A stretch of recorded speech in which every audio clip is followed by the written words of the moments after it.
सुप्रभात बच्चों। आज हम सभी कक्षा 9वीं के हिंदी पाठ्य पुस्तक क्षितिज भाग 1 के पाठ 10 पढ़ेंगे। वाक। वाक का अर्थ होता है वाणी, शब्द व कथन। इस वाक की कवयित्री है ललदद। ललदद के जीवन परिचय इस प्रकार है। कश्मीरी भाषा की लोकप्रिय संत कवयित्री ललदद का जन्म कश्मीर स्थित पंपोर के सिमपुरा गांव में लगभग सन 1320 ईस्वी में हुआ था। इनको ललेश्वरी, ललारिफा, लल योगेश्वरी आदि नामों से भी जाना जाता है। इनके जीवन से संबंधित प्रामाणिक जानकारियों का अभाव रहा है। ऐसा माना जाता है कि सन 1391 ईस्वी के आसपास इनकी मृत्यु हो गई। प्रमुख रचनाएं। ललदद ने वाक शैली में काव्य रचना की। जिस प्रकार हिंदी साहित्य में कबीर व बिहारी के दोहे, तुलसी की चौपाई, मीरा के पद, रसखान के सवैये प्रसिद्ध है, उसी प्रकार कश्मीरी साहित्य में इनके वाक प्रसिद्ध है। साहित्यिक विशेषताएं। ललदद ने अपने वाक के माध्यम से लोगों को धर्म और जाति की संगीताओं को ऊपर उठाने के लिए प्रोत्साहित किया और जीवन से संबंधित भक्ति को अपनाने पर बल दिया। इनके लिए प्रेम सबसे अमूल्य तत्व है। इन्होंने धार्मिक आडंबरों का भी डटकर विरोध किया। इनकी साहित्यिक भाषा शैली। ललदद ने अपनी रचनाओं में जनसाधारण की सरल भाषा का प्रयोग किया है। इन्होंने अपनी रचनाओं को तत्कालीन पंडिताऊ भाषा संस्कृत और दरबारी फारसी से बचा रखा। परिणाम स्वरूप सैकड़ों सालों से आज भी कश्मीरी जनता की स्मृति और वाणी में इनकी रचनाएं जीवित है। इन्हें आधुनिक कश्मीरी भाषा के महत्वपूर्ण स्तंभ माना जाता है। विद्यार्थी को भक्ति काल के व्यापक जन चेतना और उसके अखिल भारतीय स्वरूप से परिचित कराने के उद्देश्य से यहाँ ललदद के 4 वाक का हिंदी अनुवाद प्रस्तुत किया जा रहा है। पहले वाक में ललदद ने ईश्वर प्राप्ति के लिए किए जाने वाले अपने प्रयासों की व्यर्थता की चर्चा की है। दूसरे में भ्रम आडंबरों का विरोध करते हुए यह कहा है कि अंतःकरण से संभावी होने पर ही मनुष्य की चेतना व्यापक हो सकती है। दूसरे शब्दों से इस माया जाल में कम से कम लुप्त होना चाहिए। तीसरे वाक में कवयित्री के आत्म आलोचन की अभिव्यक्ति है। वे अनुभव करती है कि भाव सागर से पार जाने के लिए सत्कर्म ही होते हैं। भेदभाव का विरोध और ईश्वर की सर्वव्यापकता का बोध चौथे वाक में की है। ललदद ने आत्मज्ञान को ही सच्चा ज्ञान माना है। प्रस्तुत वाकों का अनुवाद मीरा कांति जी ने किया है। आइए वाक को पढ़ते हैं और इसका अर्थ भी जानते हैं। रस्सी कच्चे धागे की खींच रही मैं नाव, जाने कब सुन मेरी पुकार, करे देव भाव सागर पार। पानी टपके कच्चे सकोड़े, व्यर्थ प्रयास हो रहे हैं मेरे, जी में उठती रह रहूं, घर जाने की चाह है घेरे। बच्चों, प्रस्तुत पद्यांश हमारी पाठ्य पुस्तक क्षितिज के अंतर्गत संकलित कश्मीरी संत कवयित्री ललदद की रचनाओं वाक में उद्धृत है। इस वाक में कवयित्री ने अपनी निराशा से उत्पन्न पीड़ा को बोध कराया है।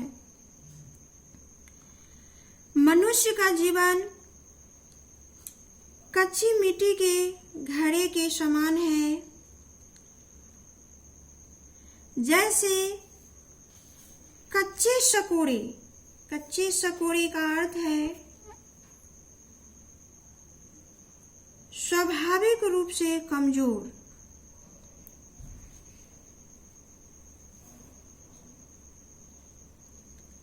कच्चे सकोड़े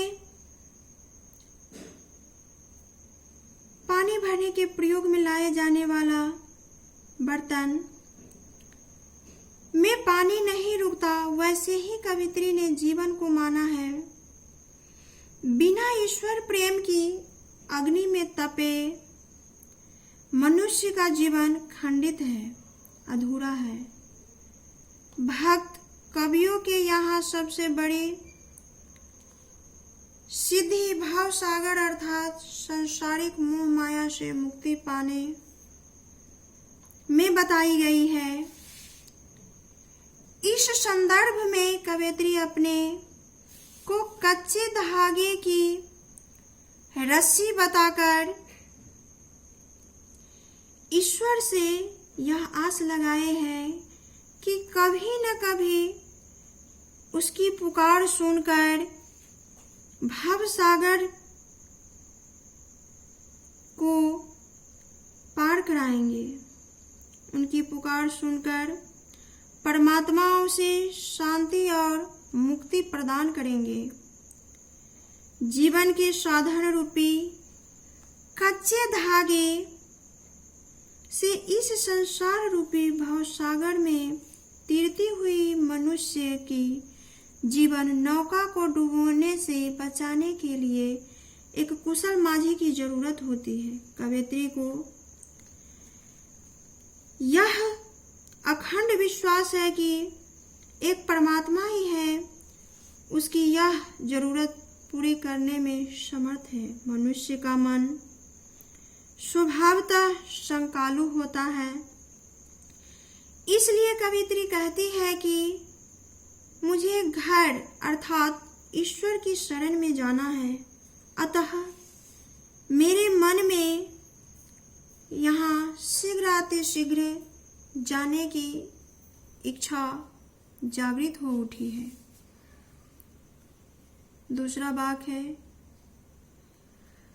खा खा कर कुछ पाएगा नहीं, ना खाकर बनेगा अहंकारी। सम खा तभी होगा संभावी, खुलेगी साकल बंद द्वार की। प्रसंग पूर्ववत है। इस वाक्य के माध्यम से कवित्री मानव मात्र को संबोधित करती हुई वह कहती है, ईश्वर की आराधना की अवस्था में मनुष्य को अपना सर्वस्व समर्पित करना होता है। अतः ऐसा प्रतीत होता है कि जैसे कुछ प्राप्त ही नहीं हुआ है। वस्तुतः ईश्वर की कृपा, उसका अनुग्रह सब पर समान रूप से होता है, लेकिन मनुष्य जब ईश्वर की अखंड सत्ता में भेद उत्पन्न करके उसे टुकड़ों में बांटकर देखता है तो वह अपने व्यक्तित्व और अपनी मान्यताओं को श्रेष्ठ और दूसरों को स्वयं से नीचा समझने लगता है। इसलिए कवित्री मनुष्य को श्रेष्ठता के अहंकार से बचते हुए अपने आत्मा और अंतःकरण के विकास की सलाह देती हुई कहती है, सबको समान समझकर आडंबरों से ऊपर उठकर एवं समभाव पैदा करो, क्योंकि इसमें हृदय विशाल और चित्त शुद्ध होता है। चेतना व्यापक होती है, फलतः आत्मा के दरवाजे पर लगी अज्ञान और अहंकार की संकल जो है जंजीर कुंडी वह खुल जाएगा, ढीली पड़ जाएगा और मन मस्तिष्क प्रकाश और ऊर्जा से ऊर्जावान हो जाएगा। तीसरे वाक्य, आई सीधी राह से गई न सीधी राह, सुसुम सेतु पर खड़ी थी बीत गया दिन आ, जेब टटोली कौड़ी न पाई, माझी को दो क्या उतराई। प्रस्तुत पंक्तियां में कवयित्री यह बताना चाह रही है कि ईश्वर की प्राप्ति का जो मार्ग उसने चुना है वह उपयुक्त नहीं था और न ही वह सीधे उस रास्ते पर चल ही पाई। अतः वह कहती है, ये ईश्वर भक्ति के साधक, केवल एक समर्पण ही ऐसा मार्ग है जिससे हम परम पिता को प्राप्त कर सकते हैं।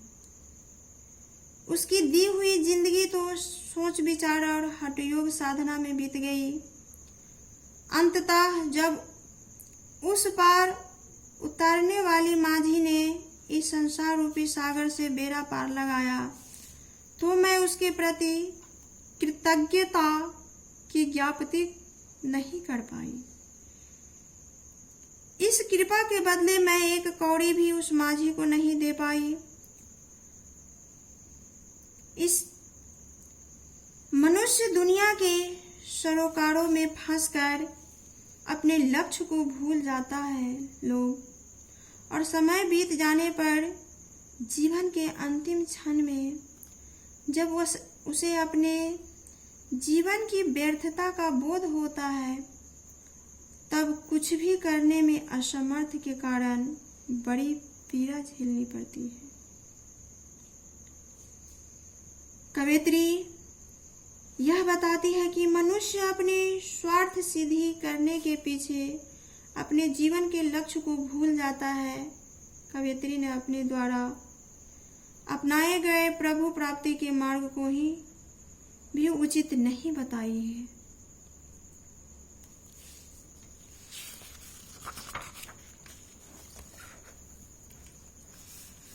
चौथा वाक है, थल थल में बसता है सिभी, भेद न कर क्या हिंदू मुसलमान, ज्ञानी है तो स्वयं को ज्ञान, वही है साहिब से पहचान। प्रस्तुतिकरण पूर्ववत है। इस वाक्य के माध्यम से कवयित्री कहना चाह रही है, प्रत्येक स्थान पर निवास करने वाला शिव तत्व अर्थात कल्याणकारी परमात्मा है। इसलिए उसी की बनाई सृष्टि में हिंदू मुसलमान का भेदभाव कैसा? वस्तुतः हिंदू और मुसलमान दोनों एक है, उसकी मनुष्यता एक है। वो मानव यदि तेरे अंदर है तो तू सबसे पहले खुद को जान ले, सबसे पहले खुद को जान ले, और जिस दिन तू खुद को समझ लेगा उसी दिन तू उस परम पिता की भी पहचान कर लेगा और इसकी परिचित बन जाएगा, उनके समीप पहुंच जाएगा। कवयित्री ईश्वर को सर्वव्यापी बताई है इस वाक्य में, हिंदू और मुसलमान को समभाव रखने के लिए प्रेरित कर रही है। धन्यवाद बच्चों, आशा करती हूँ आप सभी को यह वाक्य समझ में आया होगा।